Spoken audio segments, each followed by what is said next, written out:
Hi, good evening. Welcome to the fourth WebEx of today's of the module on computer vision and image processing. Today we'll be doing the WebEx on advanced video operations, which is blobs and tracking. Okay, so uh, we waited for some time, and I think even Vaijanatha was here, but he just left. So we'll start today's content.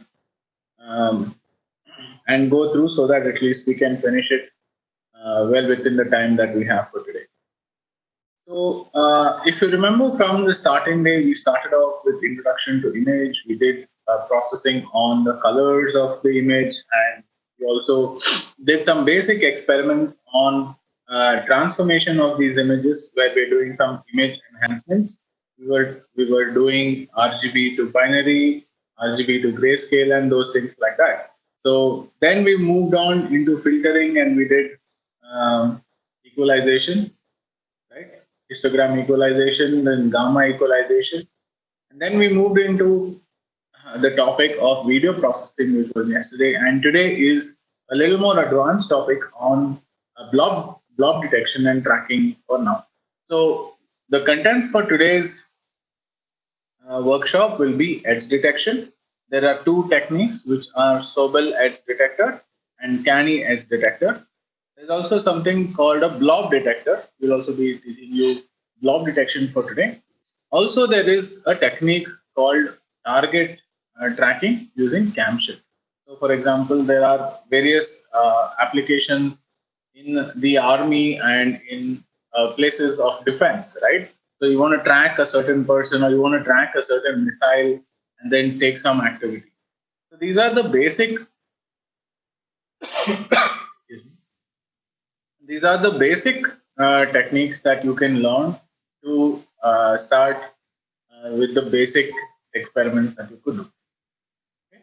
So let's start with blob detection and tracking for today. So if you see over here, there is something called a blob. Okay, so blob and tracking are two separate things. Okay, blob is basically identifying a group of connected pixels. Say, for example, you have pixels which are connected here. That means to say that the blobs over here, let me just annotate it, right? So this is how the connectivity should look like. So if there's a blob like this, that means that it extracts the blob. So in this picture, you see that there is a dark area and there are white images over here. Because the connectivity has to be made with a center part, which is over here and which is over here. You can see any of these blobs. So two blobs are identified. One is this blob and the second is this blob. So these two blobs are essentially identified and extracted out of the image. Okay, so based on what is the input or what is the category that you want to select, the blobs will be categorized. So here if you see that if you put only a small blob which you want to detect, but over here you want to detect a larger blob, right? So if you want to detect a larger blob, more number of pixels are grouped together, creating only one single complete blob, which looks like this, right? So based on your choice, which is the input choice that you give, you will be able to determine what is the size of the blob that you want to detect. Okay, so that was what blob detection essentially was. Now let's go into tracking. So you know that tracking is a very common activity. Say for example, you want to track where the customers are going in a retail shop, and more number of people may be going into the juice section, or more number of people are going to the hair wash section, right? So you want to identify and track the number of people which are there. So over here there is an example of identification of Usain Bolt in his running. Okay, and we are creating a tracking system where you are able to track the person in the whole space of the image. So tracking is nothing but you are taking the previous image with the current image and moving the box which is over here, which is the green color box, in such a way saying that the same pixels are tracked across the whole frame of the image. Okay, so it considers the previous pixel and it considers the current pixel and then does a comparison saying that has the person moved or has the person stayed in the same place. If the person is moving, the box also moves according to the movement of the pixel. Okay. So that was blobs and that was essentially triangle. So let's move on to a small exercise. Before we start off with the exercise, there is something called edge detection. So can you tell me what edge detection is? Have you heard this name edge detection? Can you tell me what edge detection is? Yeah, detecting the boundaries or edges. But how do you think it happens? Do you know how it happens? Feature extraction is a little more complex activity, what happens in your machine learning and things like that. But currently over here, I'll just show you what edge detection means. Okay? So let's take a few black pixels over here.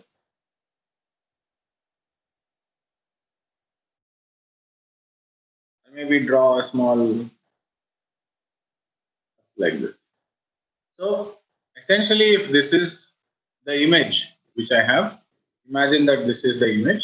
I want to find out the edges of this image. So essentially, I want to find out this part.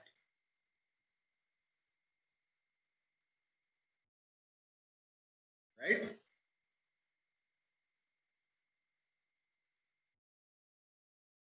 So you want to track and say that this is one of the parts that we had done.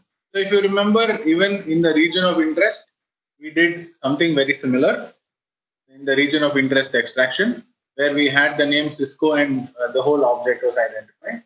Here, what we do is that we detect the edges by comparing the neighboring pixels. You have one pixel over here, and you have another pixel over here, and you have another pixel over here, things like that. Say, for example, this pixel is a dark pixel, right? What you need to do over here is to detect that this is the edge. So you compare this particular pixel with this particular pixel, and then say that it needs to be, you say that there is a difference, hence there is an edge over here. It also identifies and does the same activities across all the neighboring pixels and says that, okay, the edge is coming over here now. So it essentially differentiates between the darker pixels and the lighter pixels, which is the white pixel. So now, if you remember, there would have been a small question of why we need to do binary RGB to binary, right? Here is why we need to do RGB to binary. So once we do RGB to binary, now you have only black pixel and white pixel. So you'll be able to easily identify the edge, which reduces the whole processing of the image. Okay, so that is why we convert RGB to a binary. So let's see what happens in a Sobel or a Canny edge detector method. Okay, so Sobel edge detectors are edge detectors where we do convolution of a particular image.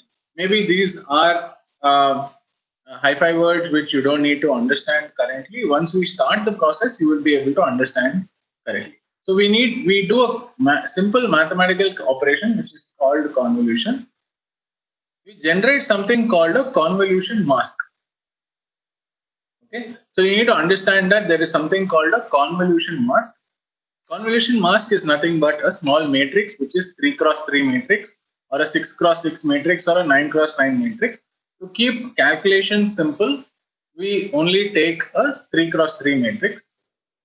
And once we use the method of convolution using this matrix, we will be able to get the output of the edge.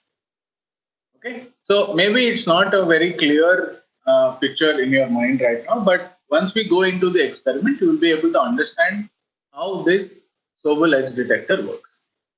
Okay, so there are two elements which are required for convolution. One is the image itself, and one is the convolution mask or the kernel. So it can be called convolution mask or it can be called a kernel. The mask could be either in the size of 3 cross 3, 5 cross 5, 7 cross 7, or any odd numbers like that. Okay, so you can make odd numbered matrices, which is basically your convolution mask.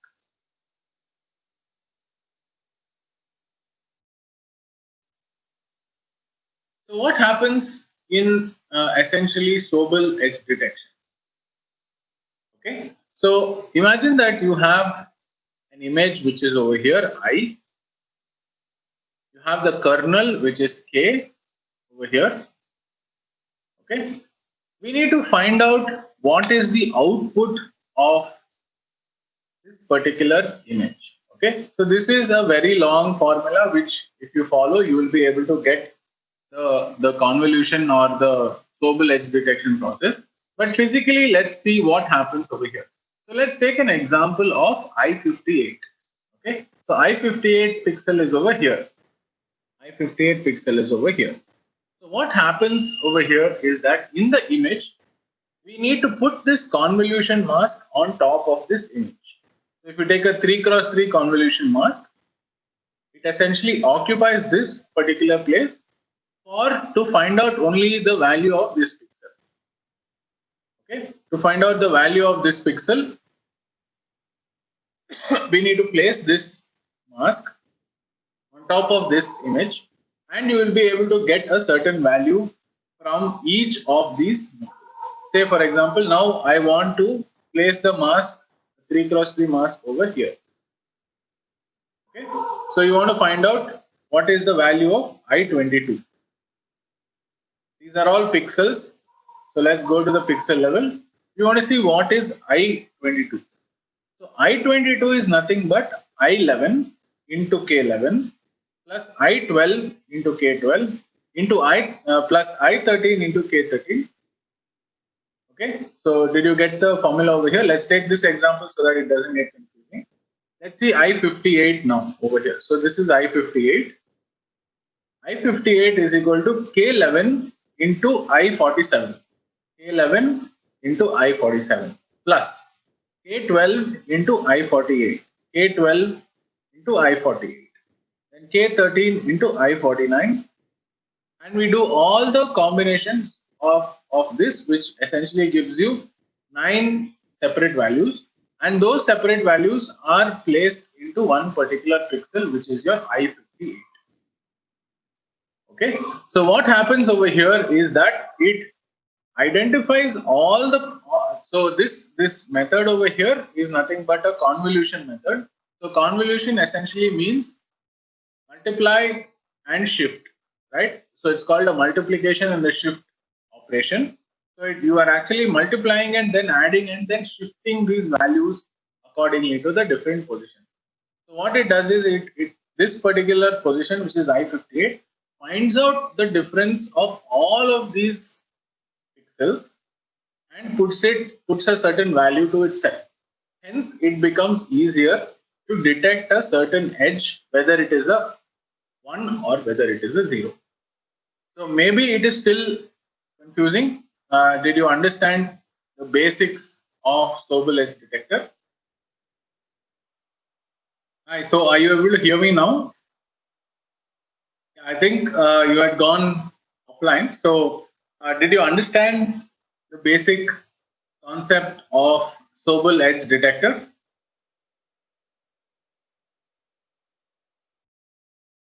What we do in this Sobel edge detector is to place the mask, which is the kernel over here,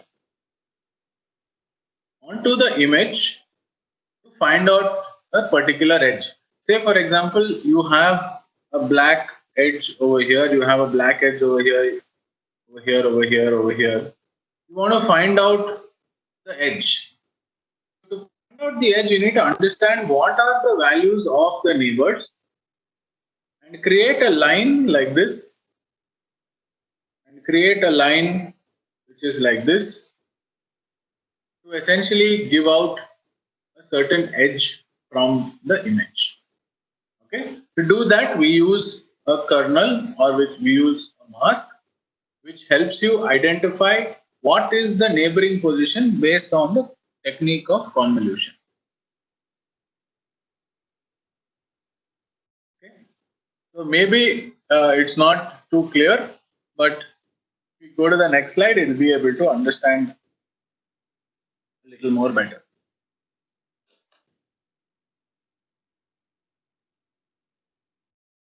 Okay. So let's not do this slide because it's again it gets confusing. So you understand over here that you need to find out what is the values of the pixel. Essentially, to find the value of g of x, x and y, you need to put it in this particular equation. Okay, so edge is nothing but a boundary that you can actually identify. Say, for example, this is your Sobel mask. Okay, this is your mask or the kernel. You take this mask and put it on the image in every single pixel, so that as you move and multiply the images, you get a certain pattern or a certain graph in which you will be able to understand what is happening. So let's move on to the exercise, which is over here, Sobel edge detection. Okay, please open Spider IDE. Spider IDE.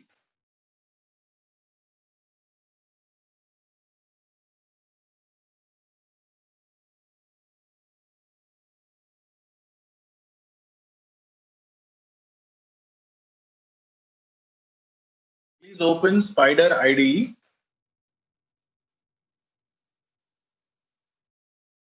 And I hope you have downloaded the codes for today. Let me just share the screen so that you will be able to understand the topic.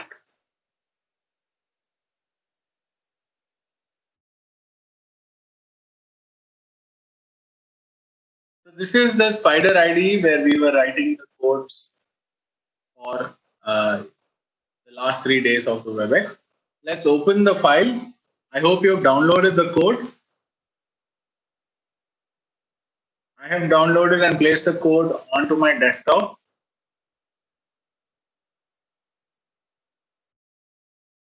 It's called Module 4.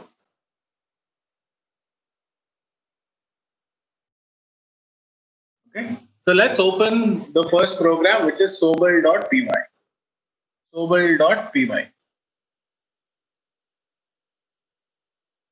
Okay. So there's a code called Sobel.py. Let's open that code.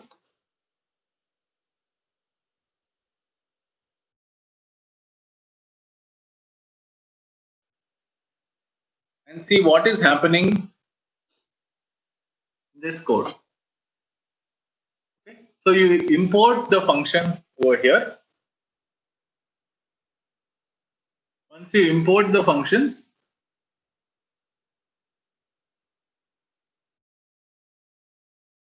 what we do over here is to actually do a capture of the video. So there is a video which is called golf.mp4.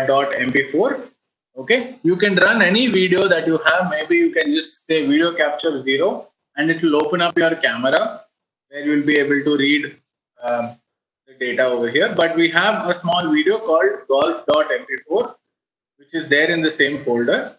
So what it's doing is it's opening up the golf.mp4 folder, the file, and it plays the whole video. When it is playing the video, it takes each of these frames, does something called a Gaussian blurring. So Gaussian blurring is nothing but dilation. If you remember what we did yesterday, we were doing dilation of the images so that we get better edges on the sides of the object we want to detect. Then we do a binary to gray, BGR to gray conversion, where we are converting the RGB image into a grayscale image. Grayscale images are enough to do the process of edge detection. So we use grayscale images. If we use a binary image, it becomes more easier to find out the edges of each of these images or each of the frames. But let's try using the grayscale image itself. Okay, so you have um, gradient x and gradient y, which is already called Sobel over here. Okay, so there is a library called cv2.sobel. cv2.sobel.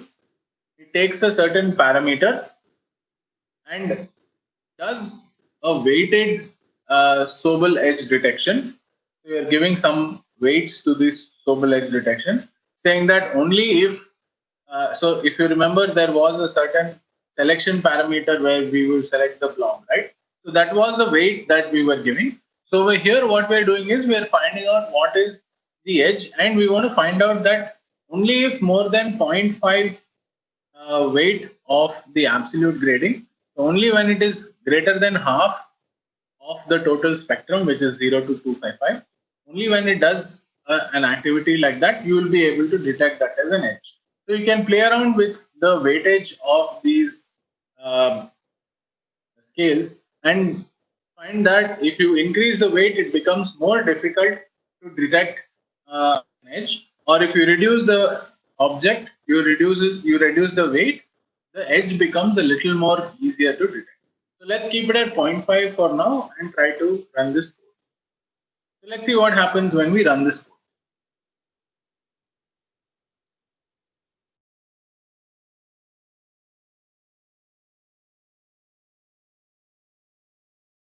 So here you see that all the edges are being detected in this.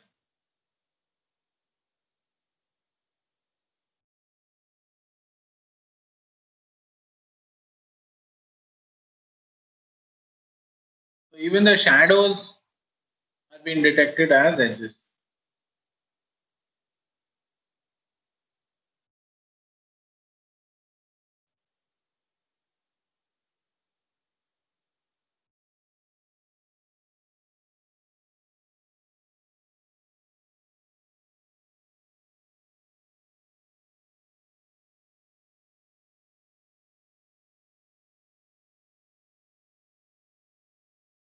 Are you able to see the output from this code?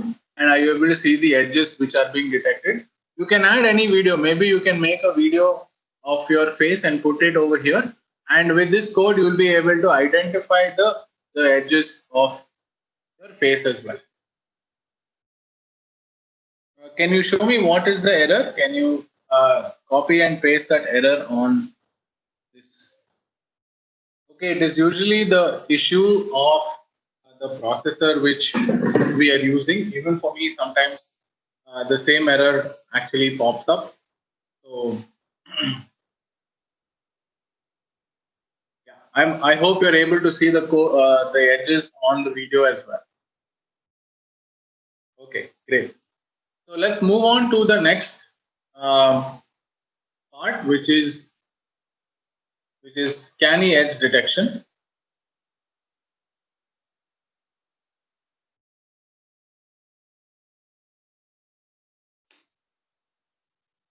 Okay, so canny, let me just share this to you so that.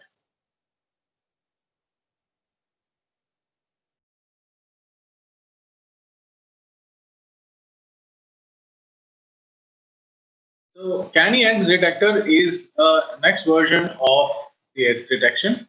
It was developed by a person called John F. Canny in 1986, who has this is also known as many as the optimal detector because it satisfies a lot of parameters, and it is usually good because of these particular parameters. You see over here, it actually has a very low error rate. That means that all the edges which are being detected are good. Then it also does a good localization. Say for example, if you saw the video which was played previously, right? So there was a lot of grass and everything else would also be detected as a particular edge. But in this canny edge detection, it is very clear. It has a very low error rate. Also can do a good localization of a particular object to detect inside this edge. It also has a minimal response. It does only one detection per response per edge. Okay. So let's see over here. There is something called a Gaussian kernel. These are standard kernels which are present. These are standard kernels which are present, and the size is a 5 cross 5. You see over here, this is a 5 cross 5 kernel. In the Sobel kernel that we had taken last time, we had considered only a 3 cross 3 kernel, but now here we are considering a 5 cross 5 kernel. So a Gaussian kernel is taken with the size 5, and this is the total, this is the kernel we are choosing. You might wonder why this number actually came. If you add up all these values together, you will be getting the value of 159.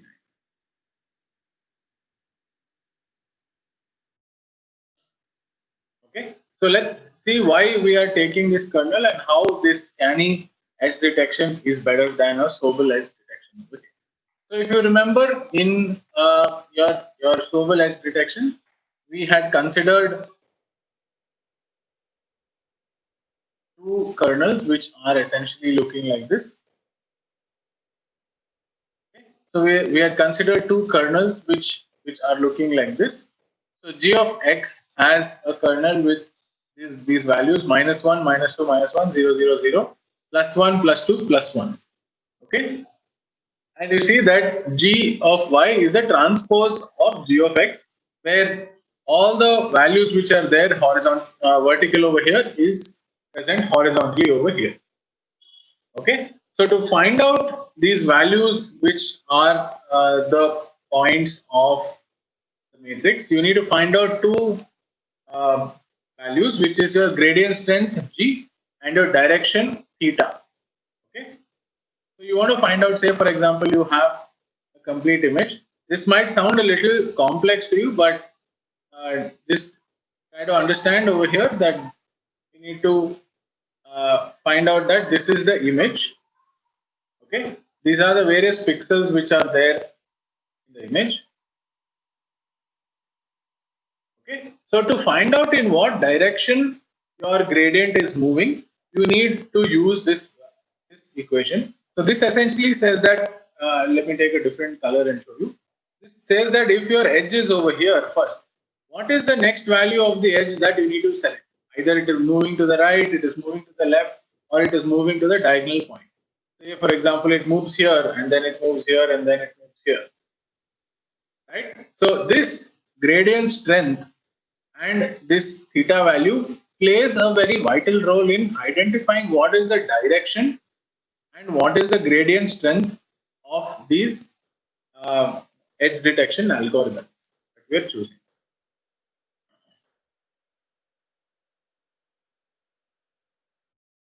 So over here you see that canny is recommended because it it performs better in terms of low error rate, good localization, also does a minimal response. Also, there are a few more advantages of canny edge detection. There is something called non-maximum suppression, which is also applied, which helps that only thin lines will remain. That means that, say for example, you had seen that there were very thick lines or the edges were overlapping in Sobel edge detection. Here you see that the pixel lines and the amount of thickness or the width, the stroke on the edge detection will be very low. Hence, it becomes easier for a computer to identify and target a certain object. Okay. And there is something called hysteresis. Once we start the experiment, you'll understand how hysteresis also will affect the object edge detection algorithm. So let's go to the next part, which is your edge detection using canny edge detector. So here we will be running it on the webcam that you have, so it becomes easier to see what is the images and how we are able to get the canny edge detector range. Okay. So please go to the code for canny edge detection.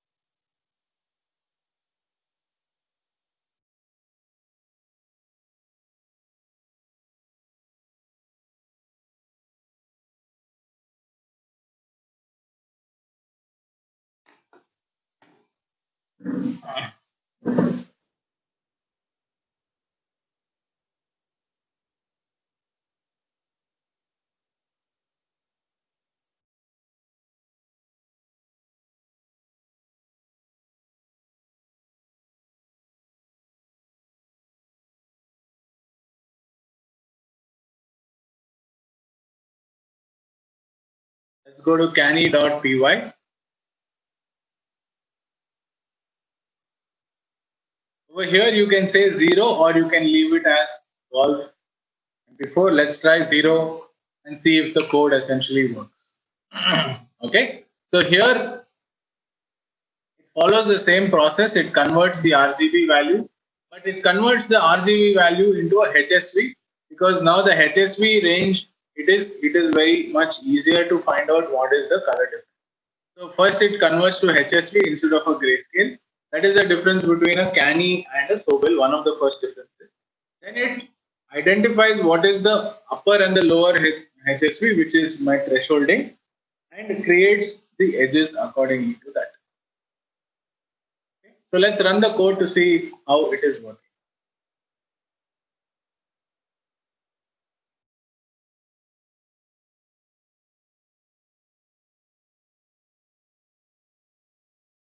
Okay. Are you able to see the video now?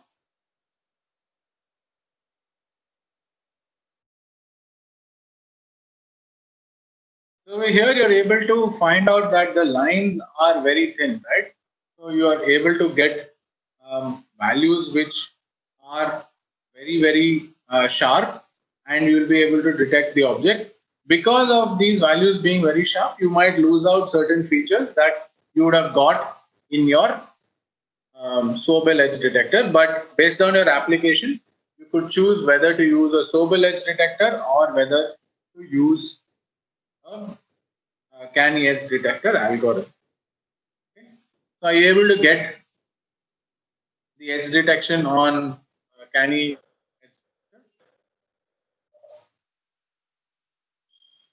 So it was surprising to hear that the canny.py actually made your computer get hung. But yeah, let's move on to the next experiment. Let's not run that code again. Maybe it will get hung again. So great that it worked. Let's move on to the blob detection. Okay, so blob detection was nothing but detecting of a certain group of pixels which are clustered together. Say, for example, here are some of the semiconductor chips. Okay, here there are various semiconductor chips of various sizes. What we're doing here is to essentially identify what are the blobs or what are the pixels which are matching each other. So you see over here, there is a larger chip in the center, but it has a white label. So the white label is not being detected, but everything else is being detected in this blob detector over here. Okay. So there are the working principles of the blob detectors are essentially it does a function which is called thresholding first. It finds out what is the minimum and the maximum thresholding. Then it does a function called grouping. Then it merges the images and finds out what is the center of that particular image and does the radius calculation. So these are the four activities which happens in blob detection. First, it does the thresholding. It identifies whether it is a dark pixel or whether it is a light pixel. Okay, it finds out the minimum threshold and the threshold step and the maximum threshold. Also, it does a grouping of the images. So you see over here in each binary image connected white pixels are grouped together. Let's call these binary blobs. Say, let's take black pixels over here. Black.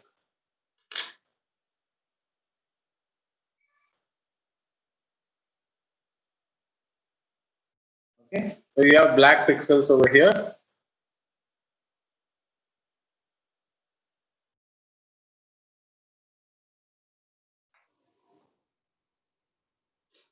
And you have white pixels. I will show white in gray so that it becomes easier to identify. What thresholding does is that it identifies that these are the separated pixels which are there. So the top ones are the darker pixels, the bottom ones are the lighter pixels. Then the next activity, what it does is that it does the grouping. Okay? It groups these two separately, saying that these are the groups, and then it merges the whole thing. So if there are any pixels, it does a merging action. Say for example, now you have black, it merges the whole complete pixels which are there inside this group into one single specific color. Okay, so it merges the image. Say for example, if you had a small white one in the middle, it would also merge that and essentially make it a complete pixel. Then it identifies what is the radius of this image. So it finds out a radius, it finds out what is the center of the image by finding out what is the distance from each of the corners and creates a radius to that particular. Okay. So let's go to the experiment and see how it is actually doing the activity. So you go to module 4, which is the code, and let's do the blob detection over here.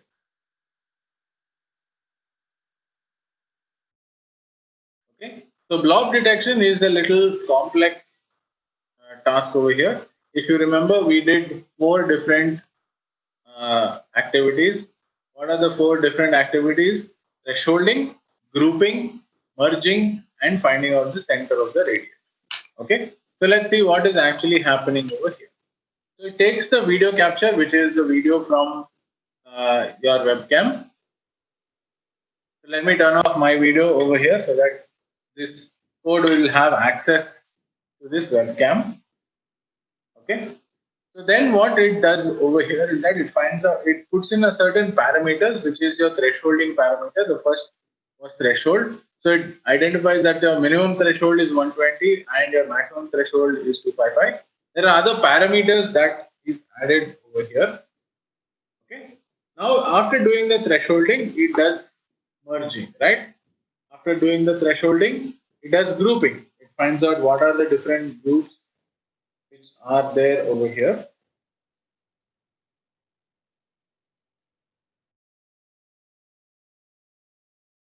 Okay. So it does a grouping activity, and there is already a library which is called simple blob detector. It gives the certain parameters to the blob detector, and automatically the blob detection happens. Let's see what happens when we run the code.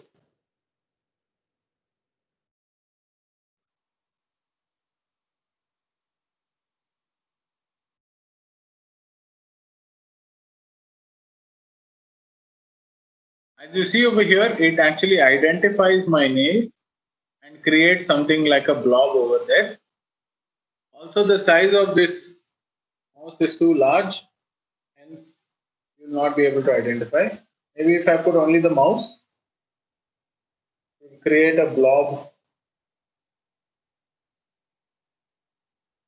over here. You can see that it is actually creating a blob over here, which is my IR LED. Okay, so you need really good lighting conditions to understand and make this blob detection work. Right now, the lighting is a little dull, so that's why we're not able to identify it very clearly. But you are able to see the certain blobs which are being detected.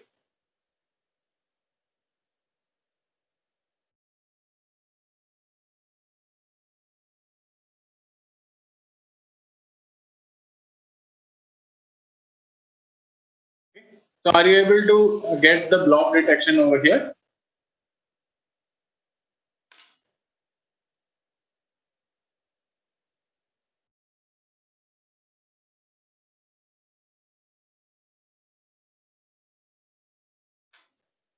Okay, great, great. I think Vaidyanatha also has joined in to this WebEx. We finished a few portions of the WebEx. Let me just go through all of them, and you should be able to do them by yourself as well. Okay, so we did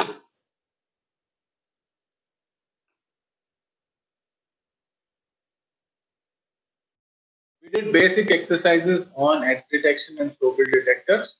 So the codes are present uh, in the workshop content page. So in the workshop content page, I've written down, we've given you a downloadable file of the codes.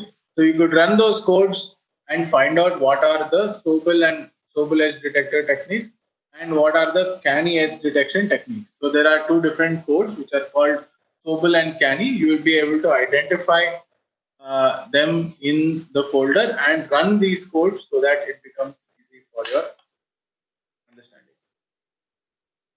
So we also did blob detection where we are able to identify a certain blob or a certain color in that particular image and give that color a certain value. It also does four different functionalities over here.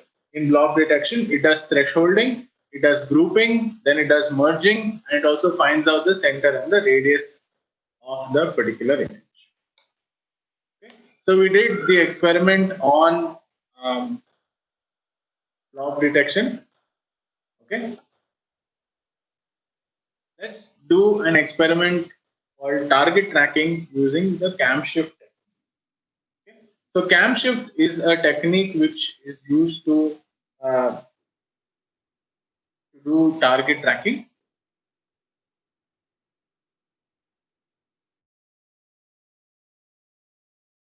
Okay. So your camshift is nothing but an extended version of your mean shift technique. So I think mean shift technique was a very common technique which was being used. So let's see what happens in a mean shift technique. Okay, so there is an input in HSI color space. HSI is nothing but something like HSV.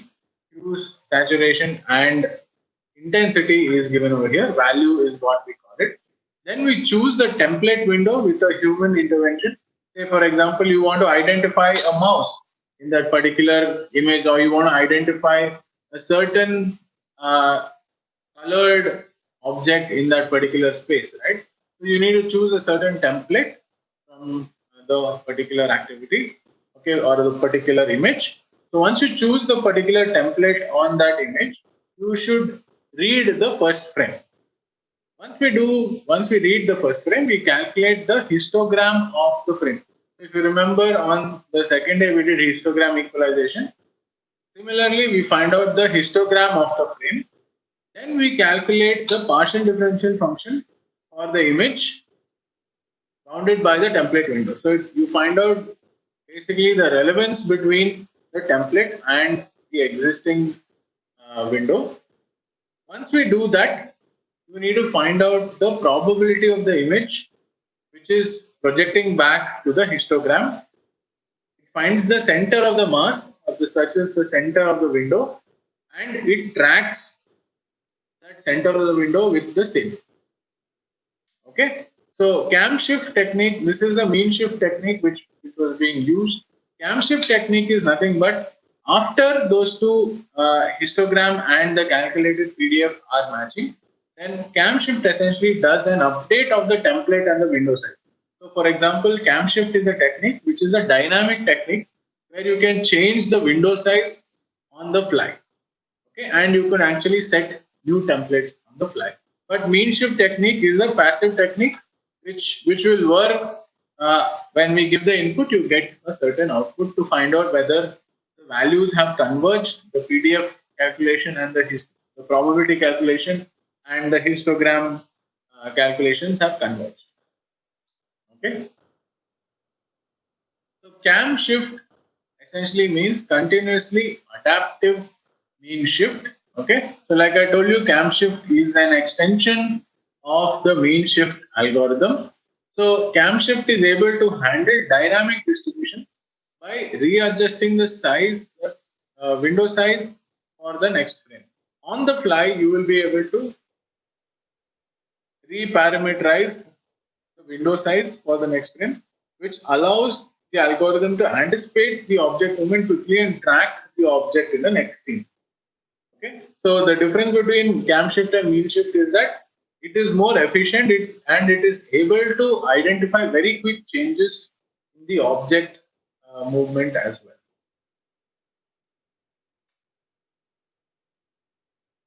Okay, so here we do the cam shift algorithm. Let's see how the cam shift algorithm specifically looks like.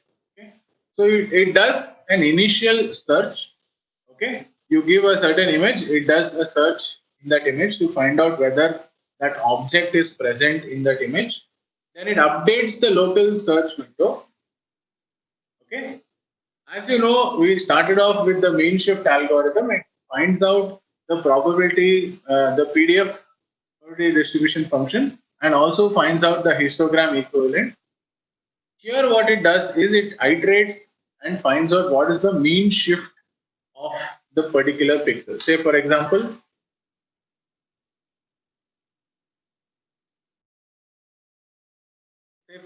you want to find out that pixel number 2, say for example, has moved to pixel number 4 now, right? So to identify what is the change in the pixels, you need to take the whole window size and consider the window and subtract it to the previous value to find out that the pixel number 2 has actually moved to pixel number 4. So this is a very small pixel in your complete image, which is your image of your input that you are actually giving. Okay, so I'm considering only one particular part of your algorithm or your whole image. Okay, so once it does the mean shift algorithm, it resizes and provides a new tracking window size based on the variables that you're providing. So these are the variables that are provided: M20, M00, minus XC2. All these values you'll understand once we are doing the codes. Okay, it finds out and updates the length and the width of the tracking window. So you find out first what is the histogram of the image, then you find out what is the PDF of the image. If the values are converging, then you are actually doing an updation of the window where you are able to identify or track a very specific location of the particular window. Okay. It recenters the search window and updates the window and goes back to step 1. So let's see what happens when we are running the code for cam shift.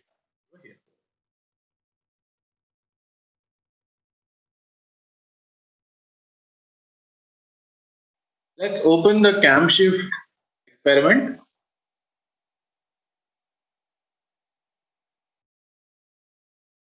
Okay, so this is the cam shift experiment where we are doing. If you remember, first it calculates the histogram, and then it finds out a certain part of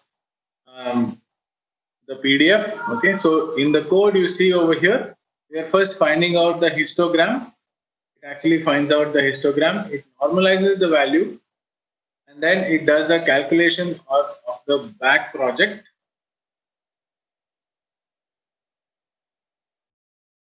Okay. So once it finds out that the difference between the previous PDF and the histogram are converging, it then takes and updates the whole window size.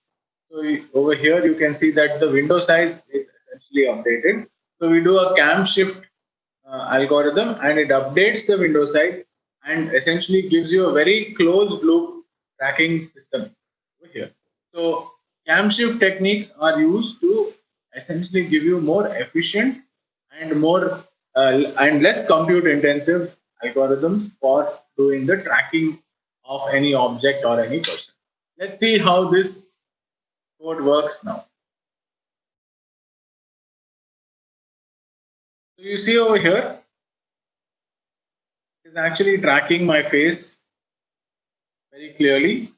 Even if I put my hand in front, it is detecting the hand as the pixels on my face are very similar to the pixels on my hand. So it is dynamically adjusting and continuously adapting to the size of the window size of the image. Say, for example, I go backwards. You see, when I'm going back, the window is getting adapted and forming a very small rectangle. But when I'm coming forward towards the camera, the window size is actually increasing and giving you a larger size of the image.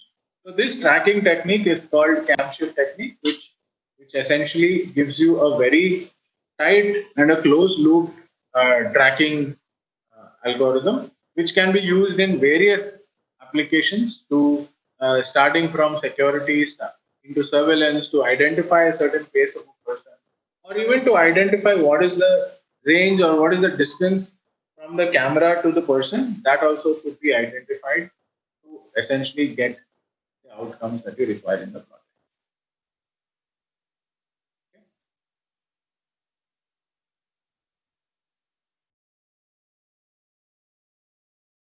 So this was the experiment on the CAMShift protocol.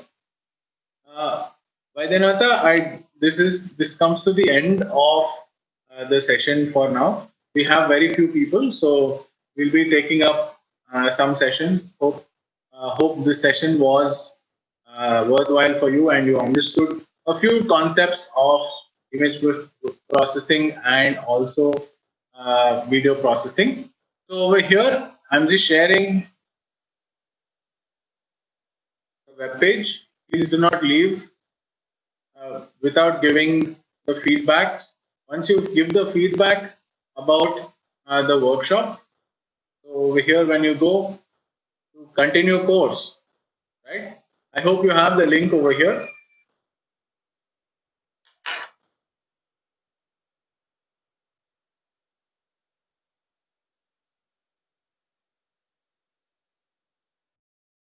This is the link for the content of the workshop. You'll be able to access all the content for the workshop, including the codes or anything like that. So if you've not taken a backup of these codes and you think it might be useful, you can do the same.